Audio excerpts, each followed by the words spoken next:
Paiement des prestations relatives aux dossiers validés par le comité interministériel chargé de la vérification, de la validation et de la régularisation des dettes du programme pluriannuel d'appui au secteur eau et assainissement, PPEA 2.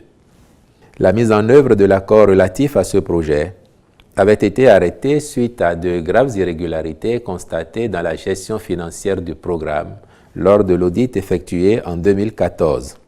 Dès lors, il s'en est suivi la perte du financement du programme en exécution, la suspension des commandes en cours avec pour conséquence des dettes imputables à l'État.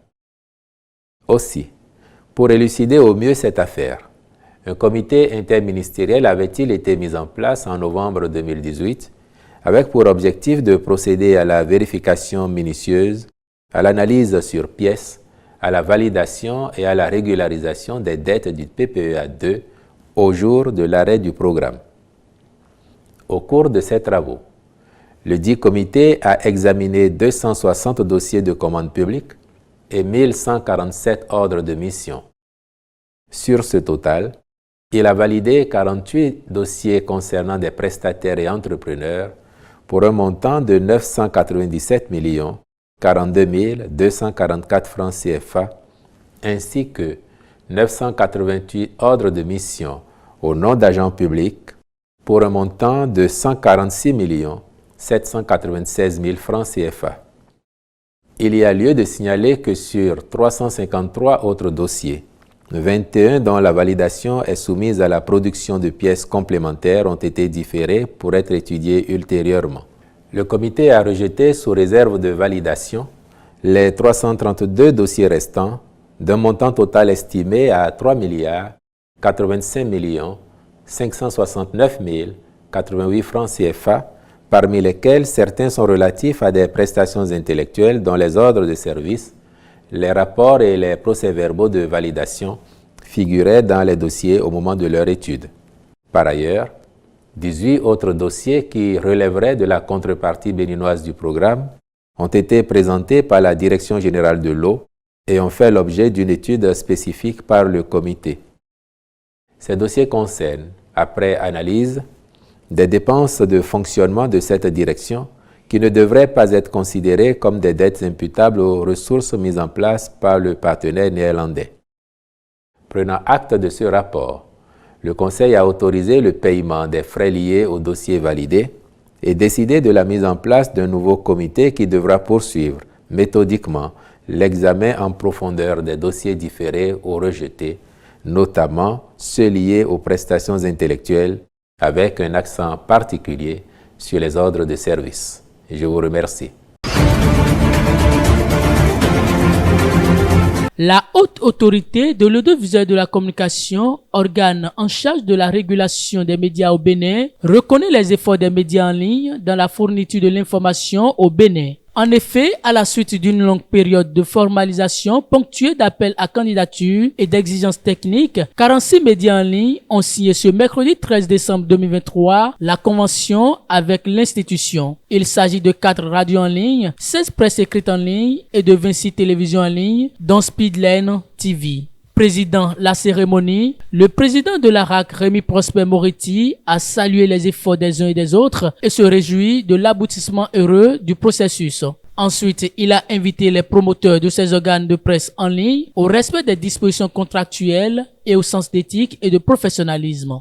Permettez-moi enfin de féliciter tous ces promoteurs de médias en ligne qui ont avec nous réalisé cette course d'endurance. Mesdames et messieurs, les promoteurs des sites d'internet, fournissant des services de communication audiovisuelle et de la presse écrite destinés au public, je voudrais vous inviter au respect scrupuleux des dispositions contractuelles. Vous êtes des médias qui utilisent l'Internet comme support de diffusion. Je voudrais en appeler à votre sens d'éthique et de professionnalisme. Je vous renvoie donc à votre responsabilité sociale pour faire de ces précieux outils de communication des vecteurs de paix, de conciliation de l'unité nationale et de renforcement de notre démocratie. Vive les médias en ligne, au service du développement de notre pays. Vive le Bénin. Vive la HAC. Que Dieu nous bénisse. Je vous remercie. Des mots qui ont été repris par Aboubakar Takou, promoteur du média Le Béninois Libéré et porte-parole des promoteurs, qui a aussi invité ses collègues à l'observance des règles déontologiques qui encadrent l'exercice du métier de journalisme au Bénin. Mais c'est à vous, chers confrères, que je veux m'adresser et à moi-même. Parce que cette signature fort simple est pour nous une invite à l'observance stricte des règles qui gouvernent notre profession. Et au nom des différentes lois de l'univers de notre corporation, il y a notre Bible à nous, le code de déontologie de la presse, qui est notre livre de chevet, que nous allons tous, à commencer par moi-même, relire, reprendre et négocier avec ce bouquin l'exercice de nos professions afin de ne pas créer dans une première partie d'ennui aux populations et d'ennui à l'institution qui régule tout ce que nous faisons. Donc mon mot ne soit pas long, c'est compromettre dans la foi de ne pas être, tout en exerçant ce métier, un problème pour la HAC, un problème pour l'État béninois. Je vous remercie tous. Cette reconnaissance de votre télévision Speedline TV le propulse davantage sur le toit de la légalité de ses activités. La quête de l'équilibre de l'information et la neutralité qui ont toujours caractérisé le média seront renforcées. Speedline TV, votre télé. C'est un sentiment de joie et c'est le lieu de remercier la haute autorité de l'audiovisuel et de la communication, et c'est le lieu de remercier également le gouvernement. Au nom des responsables ou au nom des membres de notre association dénommée REPA Web TV, nous remercions tous ces acteurs et nous promettons, c'est maintenant le plus dur commence, j'allais dire, c'est maintenant le plus dur commence, et on invite les responsables d'institutions, les présidents d'institutions, les responsables d'ONG, toutes ces structures qui travaillent sur l'ensemble du territoire national, a fait confiance désormais au web des télévisions. À travers cet acte, on vient de nous responsabiliser davantage. On doit travailler dans le sens pour préserver la paix, et dans le sens pour arranger d'une manière ou d'une autre l'image des institutions de la République. Réguler, cela ne suffit pas seulement de taper sur les professionnels des médias, de les obliger à observer les règles du métier, mais c'est aussi faire en sorte qu'il y ait une régulation dans l'espace des marchés. Parce qu'un média, sans cet appui publicitaire, sans cette aide, ce soutien, eh bien, ne pourra jamais redonner le blason de presse libre. Car, qu'est-ce qu'on dit? Vente affamée n'a point d'oreille, hungry man is an angry man. On ne peut exercer ce métier quand on a des problèmes de vente. Et pour ne pas avoir des problèmes de vente, après du moment qu'on est un pro professionnel, eh bien, il faut que les institutions, l'État en général, aident à ce qu'on soit réellement payé pour ce que nous faisons. Parce que nous avons choisi d'exercer ce métier-là, et c'est la HAC qui a la responsabilité de réguler réellement le champ des marchés, afin que chaque organe ait sa part en fonction de son audience, en fonction de son professionnalisme. Je crois que 72 heures ou 96 heures avant la signature de cette convention, on était à Abomey. On était à Abomey au cours d'un séminaire initié par la haute autorité de l'audiovisuel et de la communication. Cette question a été abordée. On a plaidé pour que ceux qui sont restés sur le carreau, pour que ceux-là soient pris en compte dans les semaines, les mois à venir. C'est un long processus. Et aujourd'hui, quand on parle de web télévision, je me réjouis particulièrement. C'est un sentiment de joie personnellement, parce que cette convention a duré au moins 7 ans. Donc notre souhait, il faut que ça aille vite, qu'on passe, que ça soit par exemple comme on renouvelle la carte de presse aujourd'hui en ce qui concerne les autorisations. Cette inquiétude a été soulevée lors du séminaire à Abomey il y a quelques jours. Et on compte sur la HAC, c'est un acte fort. Le quota que nous avons demandé cette année est de 2300. Il peut paraître petit, faible, mais notre ambition, c'est de faire en sorte que très tôt, bien en amont, nous puissions atteindre ce quota. Et si nous avons atteint ce quota, ce sera avec plaisir que nous, autorités responsables ministérielles, nous ferons tout pour rouvrir le quota et avoir des places supplémentaires avec les autorités saoudiennes. C'est quelque chose que nous avons déjà discuté avec elles, mais ça nous permet d'amener nos compatriotes faire ce pilier, réaliser ce pilier essentiel qui est un élément important de leur vie. Pour beaucoup, ils attendent toute leur vie pour pouvoir réaliser le Hajj. Et nous devons tout faire pour que le Hajj, pour eux, soit une expérience heureuse. Au-delà de l'expérience religieuse, elle doit être une expérience humaine heureuse. Et c'est la raison pour laquelle nous avons volontairement décidé de réduire le nombre, quitte à ce que nous demandions à ce qu'il soit augmenté, si nous nous rendons compte qu'il y a un engouement important et que vous qui êtes nos partenaires dans l'organisation de ce Hajj, vous arrivez à mobiliser le maximum de personnes. Pour pouvoir réussir ça, il faut aussi que nous soyons disciplinés. Et la discipline pour nous, dans cette organisation, c'est de savoir assez tôt le nombre de pèlerins que nous allons amener au Hajj cette année. Et c'est la raison pour laquelle, Madame la Directrice Générale l'a annoncé tout à l'heure, la date limite d'inscription sur la plateforme saoudienne est fixée au 25 février. Nous avons ensemble, après plusieurs concertations ici, décidé que la date limite d'inscription chez nous serait le 15 février. Passé le 15 février, et nous l'avons communiqué, et c'est l'occasion pour moi de le repartager encore avec vous, passé le 15 février, nous demanderons à nos compatriotes qui souhaitent, après le 15 février, s'inscrire, que Dieu les aidera pour que cela se fasse l'année prochaine.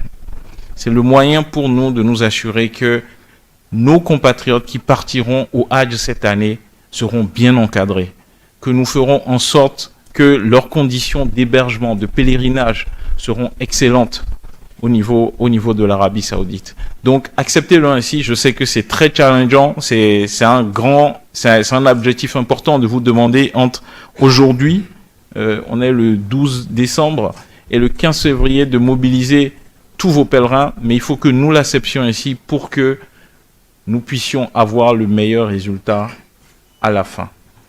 Et puis je terminerai par, et je sais que c'est ce sur quoi tout le monde attend, c'est de savoir quel sera le prix du Hajj cette année. L'année dernière, nous avons connu un dépassement par rapport à ce qui était prévu. Vous savez que nous sommes dans un environnement sous-régional où les prix, en tout cas les prix demandés aux pèlerins, ont augmenté de manière substantielle. Je ne veux pas citer de pays, mais dans la plupart des pays limitrophes, il y a eu une hausse assez conséquente.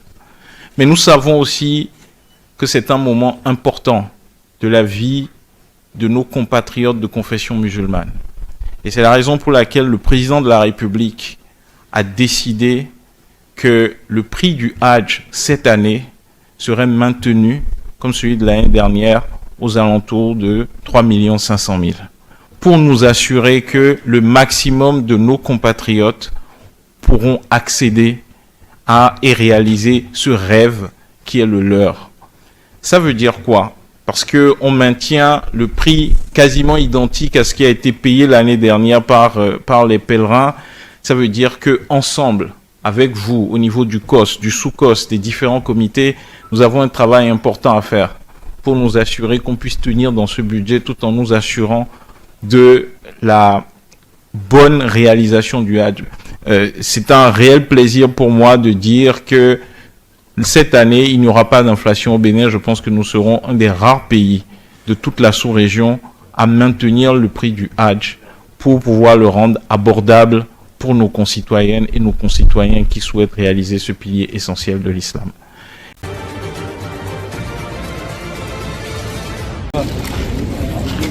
Le Conseil de sécurité nationale américain a annoncé un cessez-le-feu de 72 heures entre les forces de sécurité congolaises et les groupes rebelles de l'Est de la République démocratique du Congo. La nouvelle est arrivée par la voix d'Adrienne Watson, porte-parole du Conseil de sécurité nationale, un organe administratif qui dépend de la Maison-Blanche et dont le travail s'intéresse aux questions de sécurité intérieure et de politique étrangère. Selon la Maison-Blanche, les deux parties se seraient entendues sur une trêve dans l'est de la RDC pour désamorcer les tensions dans la région durant la tenue de l'élection présidentielle, mais aussi pour faciliter le départ des troupes de la communauté d'Afrique de l'Est. Certains des nombreux groupes rebelles de la région ont rapidement pris leur distance et aucun des deux gouvernements n'a fait de commentaires sur ces déclarations américaines. Les États-Unis s'investissent de plus en plus pour relancer le dialogue entre la RDC et le Rwanda depuis la visite d'Avril Haines, la directrice du renseignement national américain, qui s'était entretenue les 19 et 20 novembre dernier avec les présidents Félix Tshisekedi et Paul Kagame. Ce cessez-le-feu intervient alors que les relations sont au plus bas entre le Rwanda et la RDC. Kinshasa accuse Kigali de soutenir les rebelles du M23. Les Rwandais, quant à eux, accusent les forces armées congolaises de soutenir les forces démocratiques de libération du Rwanda et leurs dissidents qui déstabilisent la région.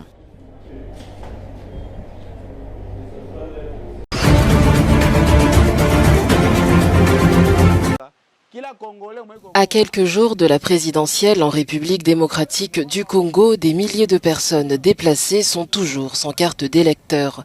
Les plus chanceux qui ont réussi à en obtenir déplorent la qualité de ces cartes, sur lesquelles les inscriptions imprimées à l'encre thermique sont déjà illisibles. Regardez cette carte. Est-ce vraiment une carte ou juste un morceau de papier? On ne peut plus lire mon nom et mon visage s'est effacé. Regardez ça. Avant, nous avions de bonnes cartes, mais avec celle-ci, les autorités nous ont déçus. Les observateurs, eux, s'inquiètent du risque de fraude. Et en ce qui concerne les partis politiques, ces cartes défectueuses incitent certains candidats à saper la crédibilité du scrutin. Tout celui qui a déjà vu cette carte, et il a l'obligation de critiquer cette carte parce qu'elle est de très mauvaise qualité. Et c'est une manœuvre pour les régimes en place, afin de tripatouiller, afin de profiter de l'ignorance et de tricher.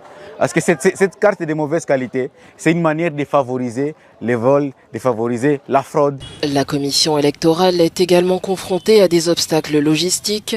La semaine dernière, la CENI réclamait des avions d'urgence pour acheminer le matériel dans tout le pays. La CENI fait face à plusieurs défis. Les défis lesquels, notamment l'octroi des nouvelles cartes d'électeurs, des duplicata, mais aussi il y a la problématique liée au déploiement de certains kits électoraux dans plusieurs coins et recoins de la République démocratique du Congo.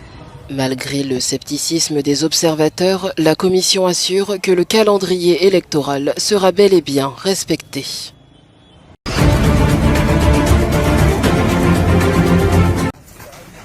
En amorçant la diminution de ses effectifs en Somalie, la force de l'Union africaine envoie un signal fort. Pour le président somalien Hassan Sheikh Mohamud, ceci est la confirmation que l'armée somalienne est apte à assurer la sécurité nationale. Le retrait de l'ATMIS, la mission africaine de transition en Somalie auquel nous assistons aujourd'hui, témoigne des progrès que nous avons accomplis ensemble dans la construction d'une Somalie plus stable et dotée d'un appareil de sécurité solide et opérationnel. Pour l'instant, nous avons achevé la première phase de la transition et la deuxième sera achevée dans les 2 prochaines semaines. Mogadiscio se prépare au départ prévu d'ici fin 2024 des 17 500 soldats de l'ATMIS chargés de contrer l'insurrection djihadiste. Hassan Sheikh Mohamud a indiqué mardi que les dernières politiques anti-blanchiment ont conduit au gel de plusieurs comptes liés à Al-Shabaab. Sur le plan financier, nous avons renforcé les politiques de lutte contre le blanchiment d'argent et le financement du terrorisme, ce qui a permis de geler des centaines de comptes bancaires liés à Al-Shabaab. Et sur le plan idéologique, nous avons également mobilisé les communautés locales de toute la Somalie pour qu'elles rejettent publiquement Al-Shabaab. Nous avons réuni des érudits religieux qui ont unanimement dénoncé cette idéologie. Si le départ de l'ATMIS fait craindre un vide sécuritaire, l'ONU a récemment levé l'embargo sur les armes imposé à la Somalie depuis 1992, une mesure censée soulager les forces de sécurité somaliennes.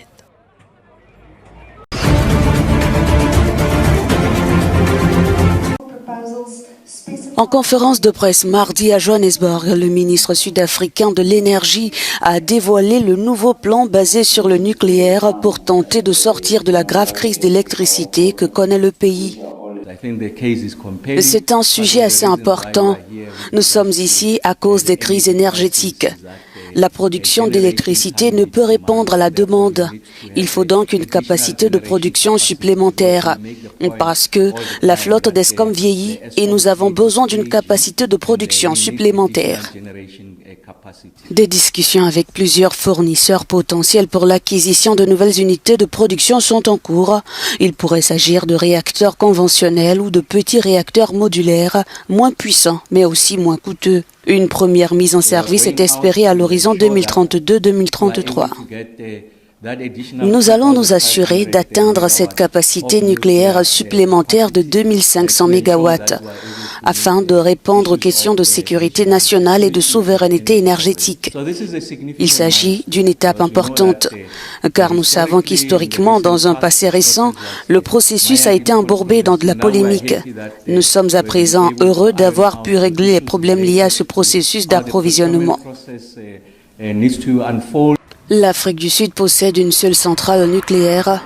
Une unité de Koeberg a été fermée pendant près d'un an afin de prolonger la durée de vie du site de 20 ans et la deuxième est en maintenance. Le pays mise sur le nucléaire pour augmenter sa production d'énergie, mais aussi pour faire taire les critiques contre le gouvernement en place.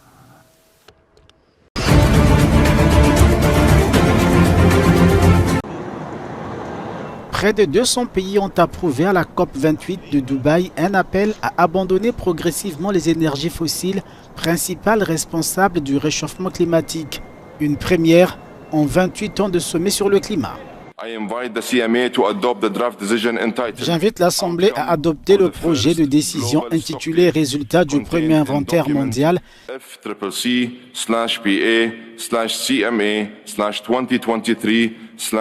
En l'absence d'objection, il en est ainsi décidé.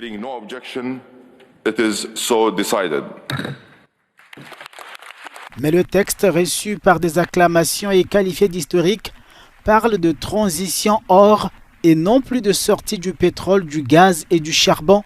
Une ambiguïté dans les formulations nécessaires pour éviter le veto de l'Arabie Saoudite, du Koweït ou de l'Irak, attachés aux profits issus des énergies fossiles.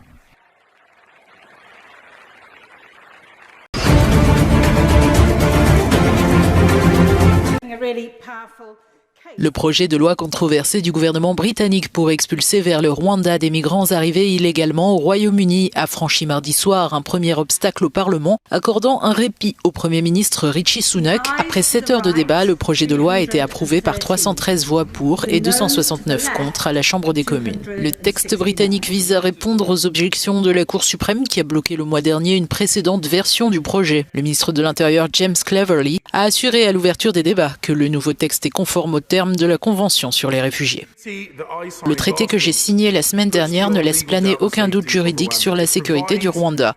Il fournit la base pour mettre fin au manège de contestations juridiques qui ont remis en question la volonté du Parlement et frustré cette politique, cette maison et le choix du peuple britannique. Le chef du gouvernement conservateur Rishi Sunak a réagi sur les réseaux sociaux déclarant que ce texte va permettre de faire décoller les vols vers le Rwanda et arrêter les bateaux de migrants qui traversent la Manche.